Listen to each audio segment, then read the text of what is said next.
दोस्तों, भले ही आप सभी लोगों ने अपना ई श्रम कार्ड बनवा रखा हो, लेकिन आज भी लेबर कार्ड पर जो गवर्नमेंट की तरफ से बेनिफिट दिए जाते हैं उनका मुकाबला कोई भी नहीं कर सकता है। सरकार की तरफ से आज भी 13 से ज़्यादा जो योजनाएं हैं उनका लाभ लेबर कार्ड धारकों को दिया जाता है, जिसमें कि चाहे वो गरीब कल्याण योजना हो या स्कॉलरशिप, पेंशन।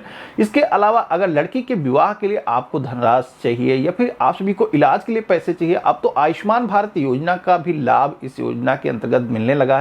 तो ऐसे में अगर आप सभी लोग अपना जो है लेबर कार्ड बनवाना चाहते हो तो आपके पास में एक बेहतर मौका है। लेबर कार्ड अब ऑनलाइन बनना स्टार्ट हो चुके हैं, जिसमें कि आप सभी लोग ऑनलाइन ही 5 मिनट के अंदर अपना लेबर कार्ड बना सकोगे। अब तो गवर्नमेंट की तरफ से एक लिस्ट भी जारी की गई है कि कौन कौन लोग इस कार्ड को बना सकते हैं। तो पूरा प्रोसेस इस वीडियो में आपको लाइव दिखाने वाला हूं। चलिए शुरू करते हैं। तो लेबर कार्ड को बनाने के लिए सबसे पहले तो आप सभी को upbocw.in पर आना है। इसका जो लिंक है मैंने वीडियो के डिस्क्रिप्शन में दे रखा है, जहां से आप डायरेक्टली इस वेबसाइट पर आ सकते हो। अब यहां पर इस पोर्टल के थ्रू आप अपना जो लेबर कार्ड है वो बना सकते हो, उसका स्टेटस चेक कर सकते हो। इसी के साथ में जो सर्टिफिकेट है वो भी आप डाउनलोड कर सकते हो। जो भी गवर्नमेंट की तरफ से बेनिफिट दिए जाते हैं उन बेनिफिट के लिए भी आप इस पोर्टल के थ्रू ऑनलाइन ही अप्लाई कर सकते हो। तो सबसे पहले तो हम यहाँ पर एक श्रमिक कार्ड का पंजीकरण करेंगे। तो यहाँ पर हमें श्रमिक पंजीकरण की जो टैब दी गई है आवेदन करें, हमें इसी ऑप्शन पे क्लिक करना है। अब जैसे हमने क्लिक किया है तो हमारे सामने रजिस्ट्रेशन फॉर्म आ चुका है, जिसमें कि यहाँ पर सबसे पहले हमसे आधार नंबर मांगा जा रहा है। तो 12 डिजिट का आधार नंबर यहाँ पर हम अपना फिल कर देंगे। इसके बाद में मंडल के सेक्शन में आएंगे तो यहाँ पर जितने भी मंडल्स हैं उनकी लिस्ट दिखाई गई है। तो आपको अपना जो भी मंडल है यहाँ पर सेलेक्ट कर लेना है। इसके बाद में अब अपना जो डिस्ट्रिक्ट है इस लिस्ट में से अपना जो डिस्ट्रिक्ट है सिलेक्शन कर लेना है। अपना मोबाइल नंबर फिल करेंगे। इसके बाद में यहाँ पर आवेदन/संशोधन की जो टैब दी गई है हमें इसी ऑप्शन पे क्लिक करना है। अब जैसे हमने क्लिक किया है तो यहाँ पर आप देखोगे कि नेक्स्ट जो पेज आया है, जिसमें कि अब हमें अपनी जितनी भी डिटेल्स हैं इस फॉर्म में फिल करने की जरूरत होगी, जिसमें कि जो श्रमिक का नाम है यानी कि आवेदक का जो नाम है यहाँ पर इंग्लिश लैंग्वेज में, इसी के साथ में यहाँ पर हिंदी लैंग्वेज में आपको नेम को फिल करना है। पिता का नाम भी यहाँ पर आपको अंग्रेजी में और हिंदी लैंग्वेज में यहाँ पर फिल कर लेना है। तो यहाँ पर जैसे इंग्लिश लैंग्वेज में आप टाइप करते हो, हिंदी में ऑटोमेटिक यहाँ पर कन्वर्ट होकर के आ जाता है। जो कुछ भी करेक्शन है तो यहाँ पर आप Google Hindi input keyboard tool के माध्यम से वो करेक्शन कर सकते हो। यहाँ पर मेल फीमेल जो भी जेंडर है चूज कर लेंगे, डेट ऑफ बर्थ फिल करेंगे और यहाँ पर आयु आपकी ऑटोमेटिक कैलकुलेट होकर के आ चुकी है। यहाँ पर आपको कंसर्न की टैब में आना है। यहाँ पर घोषणा के सेक्शन में आप सभी को ये दोनों जो घोषणाएं हैं हिंदी लैंग्वेज में, इंग्लिश लैंग्वेज में, इन दोनों को ही आपको एक्सेप्ट करना होगा। दोनों के ऑप्शन पे आपको क्लिक करना है। इसके बाद में आधार सत्यापन करें, इस ऑप्शन पे क्लिक कर देना है। तो इतना करते ही आप देखोगे कि हमारा जो आधार है वो सत्यापित हो चुका है। अब हमें यहाँ पर पॉपअप में ओके के ऑप्शन पे क्लिक कर देना है। अब इतना करते ही आप देखोगे कि हम सेकेंड टैब पर आ चुके हैं, जहां पर आप देखोगे मोस्टली जो इन्फॉर्मेशन है वो फिल है पहले से।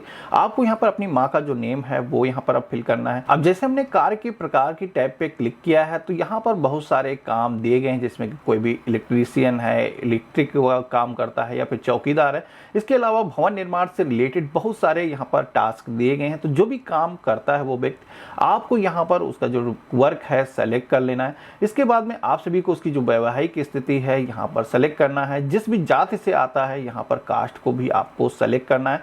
इसके बाद में यहाँ पर आप सभी लोग उसकी जो ईमेल आईडी है फिल कर दोगे। इसके बाद में आपको नियोजक मोबाइल नंबर के सेक्शन में आना है। यहाँ पर ये जो सेक्शन है उन लोगों के लिए है जिसमें उन लोगों की डिटेल फिल करनी है जिनके अंडर में ये जो लेबर है वो वर्क करता है। तो किसी भी ऐसी कंपनी में आप काम करते हो जहां पर आप सभी के जो ऊपर का कोई हायर ऑफिसर है, तो आप यहां पर ये जो डिटेल है वो फिल कर सकते हो। नहीं है तो आप इसे ब्लैंक ही छोड़ सकते हो, इसमें आपको फिल करने की जरूरत नहीं है।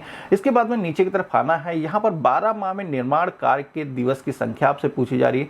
तो पिछले 1 साल के अंदर आपने जितने दिनों भी यहाँ पर लेबर के तौर पर काम किया है उन दिनों की यहाँ पर आपको संख्या फिल करनी है। इसी के साथ में अगर आप मनरेगा के अंदर भी काम करते हैं तो आपको यहाँ पर टिक करने का ऑप्शन दिया गया है, आपको यहाँ पर टिक कर लेना है।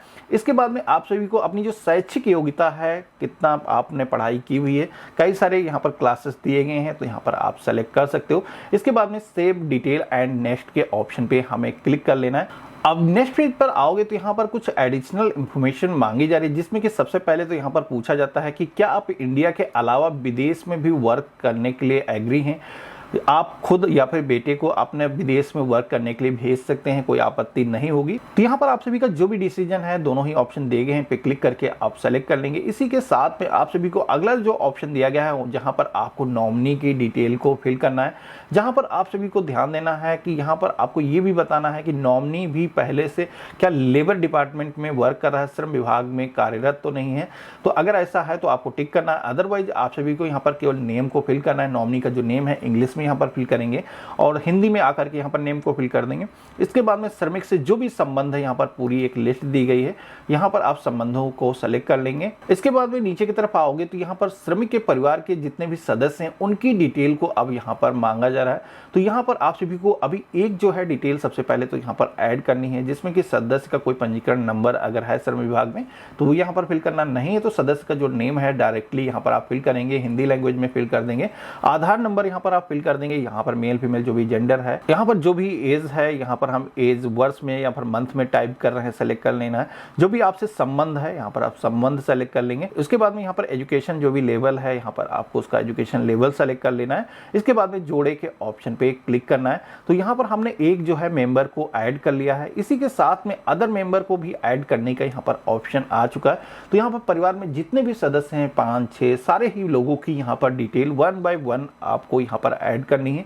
इसके बाद में जोड़े के ऑप्शन पे क्लिक करोगे तो सारे ही मेंबर्स यहाँ पर ऐड होते चले जाएंगे। जिसके बाद में सेव डिटेल एंड नेक्स्ट के ऑप्शन पे हमें क्लिक कर लेना है। अब इतना करते ही हम नेक्स्ट पेज पर आ चुके हैं, जहां पर हमसे हमारी बैंक डिटेल मांगी जा रही है, जिसमें कि यहाँ पर हमारा जो अकाउंट नंबर है वो फिल कर लेना है। IFSC कोड ये भी आपको पासबुक पे मिल जाएगा, वो यहाँ पर फिल करेंगे। जो भी बैंक का नेम है यहाँ पर हमें ऑटोमेटिक दिखाया जाता है, तो वेरीफाई कर लेना है। इसके बाद में खाते का प्रकार आपसे पूछा जाता है, तो आपका जो बैंक खाता है वो सेविंग होगा, तो सेविंग यहाँ पर सेलेक्ट कर लेंगे। इसी के साथ में यहाँ पर पूछा जाता है EPF में क्या आप पंजीकृत हो, तो नहीं भाई EPF में हम पंजीकृत नहीं है। ESIC में भी पंजीकृत नहीं है। तो यहाँ पर ये दोनों जो ऑप्शन है ऐसे ही हम छोड़ देंगे। इसके बाद नीचे की तरफ आओगे तो यहाँ पर एक ऑप्शन आता है किसी अन्य राज्य के इसी बोर्ड में पंजीकरण का विवरण के बारे में, जिसमें कि अगर आप किसी अन्य राज्य में भी श्रमिक के तौर पर पंजीकृत हैं और आप अभी दूसरे राज्य में हैं काम के सिलसिले में, तो उस केस में आपको इस ऑप्शन पे टिक करना है, अगर वहां पर भी आप रजिस्टर्ड। अदरवाइज इसको ऐसे ही आपको छोड़ देना है। इसके बाद में अब आपको यहाँ पर कुछ डॉक्यूमेंट देने की जरूरत होगी, जिसमें कि सबसे पहले तो आप सभी को अपनी जो पासपोर्ट साइज की फोटो है वो यहाँ पर अपलोड करना है। आप सभी को अपने आधार कार्ड की कॉपी भी यहाँ पर अपलोड करना है, जिसमें कि PDF फॉर्मेट में यहाँ पर ये जो फाइल है आपको अपलोड करना है। ध्यान रखना है डायरेक्ट आधार डाउनलोड करके यहाँ पर अपलोड नहीं करेंगे, क्योंकि उसमें जो है पासवर्ड लगा होता है। इसी के साथ में आप सभी को अपनी जो पासबुक है उस पर भी आप सभी को सिग्नेचर करके अपलोड करना। सारे ही डॉक्यूमेंट यहाँ पर स्व प्रमाणित होने चाहिए, यानी कि फोटोकॉपी कराने के बाद में उस पर आपको सिग्नेचर करना है, उसके बाद में ही यहाँ पर आपको अपलोड करना है।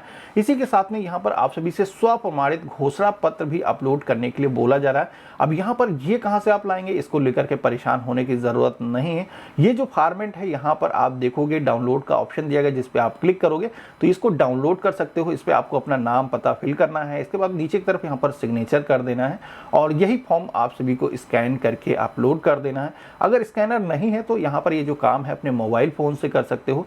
PDF स्कैनर नाम की एप्लीकेशन आपको प्ले स्टोर पे मिल जाएंगी। वीडियो के डिस्क्रिप्शन में भी मैं आपको लिंक दे दूंगा, जिसके थ्रू आप यहाँ पर ये जो एप्लीकेशन है डाउनलोड कर सकते हो। अब नीचे की तरफ आओगे तो यहाँ पर नियोजन प्रमाण पत्र भी मांगा जाता है, जिसमें कि किसी भी संगठित कंपनी में काम करते हो या फिर वो जो कंपनी है लेटर पैड उनके पास में है वो आपको इशू कर सकते हैं।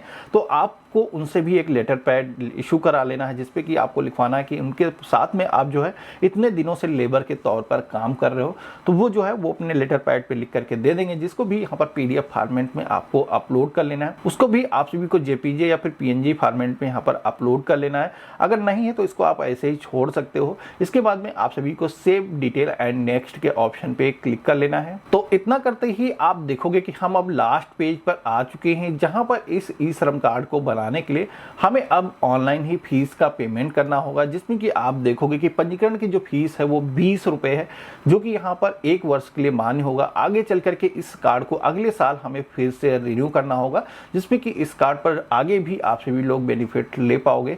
तो यहाँ पर सभी टर्म एंड कंडीशन को आपको रीड कर लेना है, एक्सेप्ट के ऑप्शन पे क्लिक कर लेना है। इसके बाद में आप सभी को फाइनल सेव के ऑप्शन पे क्लिक कर देना है। अब यहाँ पर आपको बताया जाता है कि आपने सभी डिटेल को अच्छे तरीके से वेरीफाई कर लिया है, श्योर हो, क्योंकि इसके बाद में आप करेक्शन नहीं कर पाओगे। तो हाँ, कन्फर्म हम यहाँ पर सेव के ऑप्शन पे क्लिक करेंगे और यहाँ पर भुगतान करें के ऑप्शन पे हम क्लिक कर देंगे। अब इतना करते ही आप देखोगे कि हमारे सामने फीस पेमेंट का जो पेज है वो आ चुका है, जहाँ पर हम credit card, debit card, internet banking, Bhim UPI के माध्यम से ऑनलाइन ही हम पेमेंट कर सकते हैं। तो यहाँ पर आप देखोगे कि 40 रुपये टोटल पेमेंट कटेगा, जिसमें कि हमारा 1 ईयर के लिए यहाँ पर जो रिन्यूअल चार्ज है वो भी हम पेमेंट करने वाले हैं।